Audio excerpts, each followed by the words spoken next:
Hello everybody and welcome to another Wuthering Waves video. If you're not already aware, recently Wuthering Waves just had their 3.0 live stream where they revealed all of the rerun banners and the current banners coming in the very next update. And some people may have a hard time choosing which of these characters should they pull for. There's 6 of them, there's a lot to choose from. And today, my goal is to just help make that choice the slightest bit easier. So, if this video does help you out a bit, I'd really appreciate if you could subscribe to the channel. I want to make more videos like this, and only a small percentage of you are actually subscribed. So if you haven't done that, make sure to do that. And boys, let's talk about it. And let's first start out with the newest character coming out, and that's going to be Lynae. She's going to be the first character coming up in the 3.0 update. She'll be on the first round of banners. And Wuthering Waves has given us some pretty limited information on her. Now, I'll be completely honest. For the 2 new limited characters, the information we have on them currently is very, very limited. In this live stream, they use a lot of generalization terms like just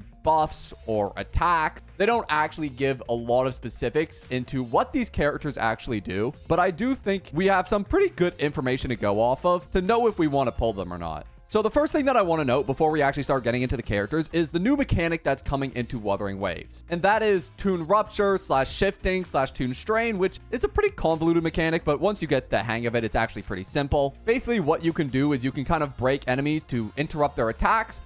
Sometimes this will give different buffs to your team, and it's like a completely brand new mechanic with its own individual characteristics to it. It's a new resonator skill on each of their trees, and all the characters, I believe, just get it for free. And some resonators can inflict a special, like, shifting effect, which corresponds with their interfered state. And different interfered states are going to grant different buffs to the resonators you have. I think it's also important to note that they say some resonators, which means not every resonator will be able to take advantage of it. So while debating whether to pull Lynae or not, I think it's important to note that she's going to take advantage of all of the new mechanics being added into the game, which is definitely going to be important when trying to beat probably the latest towers, Whimpering Wastes, and whatnot. Other important things to note about Lynae, she is a Spectro Pistol user, and from everything they say about her in this little snippet of gameplay we got here, she seems like a pretty universal unit. She does the Toon Rupture / Toon Shifting, which from what they say gives some like team-wide beneficial buffs. And also in another showcase of a new gameplay mechanic, they revealed that you can switch resonance modes, which completely changes the combat characteristics of a character. This image we see here, they're actually using Lynae as the showcase for this. So it seems like Lynae's gonna have like 2 different modes of combat, which is absolutely sick. So potentially she could work with a variety of teams. I think her potential is possibly like off the charts.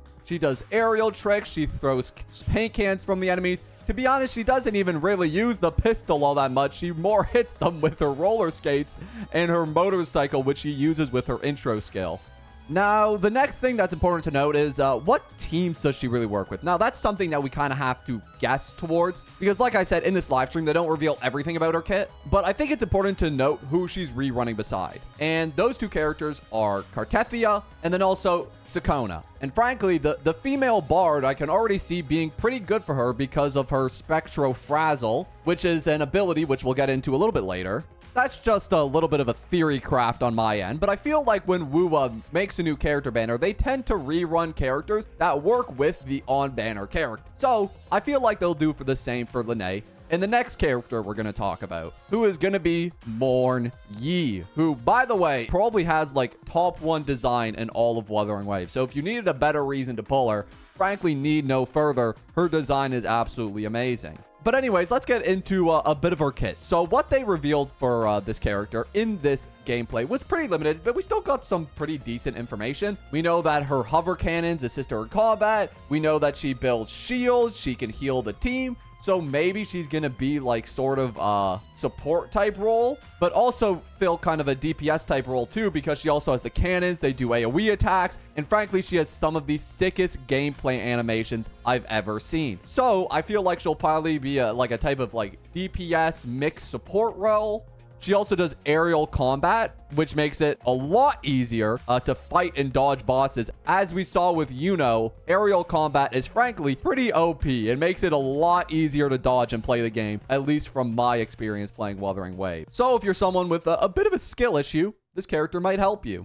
even more in my skill issue theory, she deploys a whole barrier, which when the enemy attacks it, it actually blocks it, and she does like a little parry there from what it seems. So not only is she dodging attacks in the air, but she's also blocking them with the huge shield which she can put up. So that's pretty much all the information we have on Mornye for right now.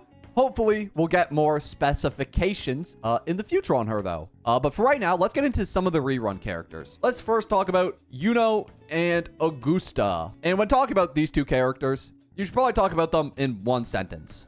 Iuno and Augusta are meant to be played together. Their best teams include each other. So if you have one, frankly, you should probably pull the other. Let's start off with Augusta. She's an Electro Broadblade user. She functions mainly as a main DPS in teams. When debating on whether to pull her or not, I think a lot of things which you should take into consideration are first, like, what characters do you own? Because Augusta is a very team-specific character. She doesn't have the best variety of teams in the world. Her best team, and frankly, it's not even close, is Iuno and her. So if you don't own Iuno, using her is frankly a little less viable. Not that it's like impossible and you can't, but having Iuno is a generational buff to Augusta's kit.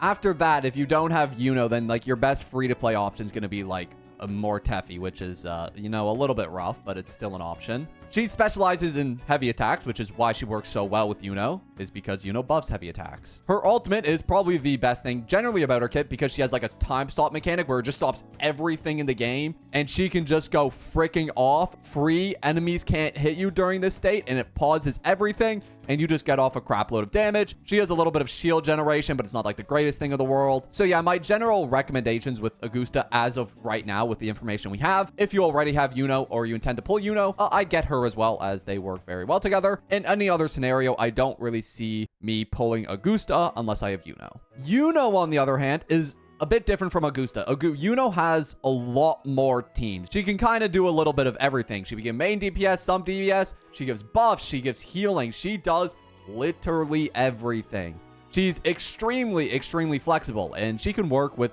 almost any team in the game, which is kind of insane because a lot of characters in this game are very team specific and don't work with a lot of characters. But if you have a Iuno, you can pair her with Augusta.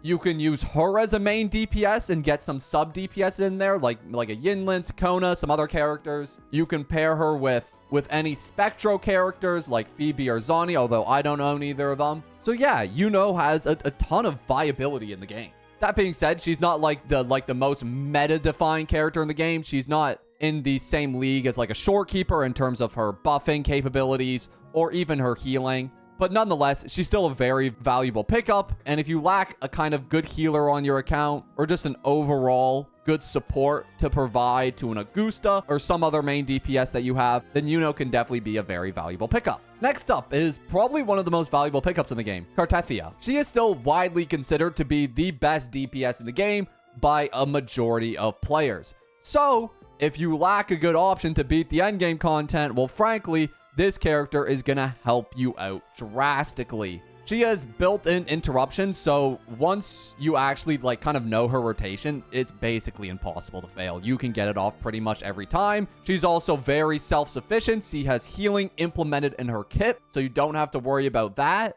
Her DPS is so strong to the point where even if you don't have stuff like her best in slot weapon or her best teammates, which we're going to get into, she can still do a pretty sizable chunk of damage. Although definitely having her best in slot supports is going to be a drastic help as well. And maybe it's possible that Lynae is one of those supports for Cartethyia. I mean, who knows? But even if she isn't, the great thing about Cartethyia is that one of her best supports in the game is completely free to play. It's the Rover. Arrow Rover is one of her best supports. And you get this character for completely free, not to mention a 5-star weapon for them as well, which is amazing. And in the latest update, they introduced another great character for her in the form of Ciaccona. And then there's also Ciaccona, Shorekeeper, and lots of other great options with who you can pair with her. So if you have some of these really good support options, like let's say a Ciaccona, or even if you just have Rover, I'm gonna be honest, there's almost zero reason to not pick up a cart. She's the best DPS in the game, will crush every bit of endgame content out currently, and you see her being good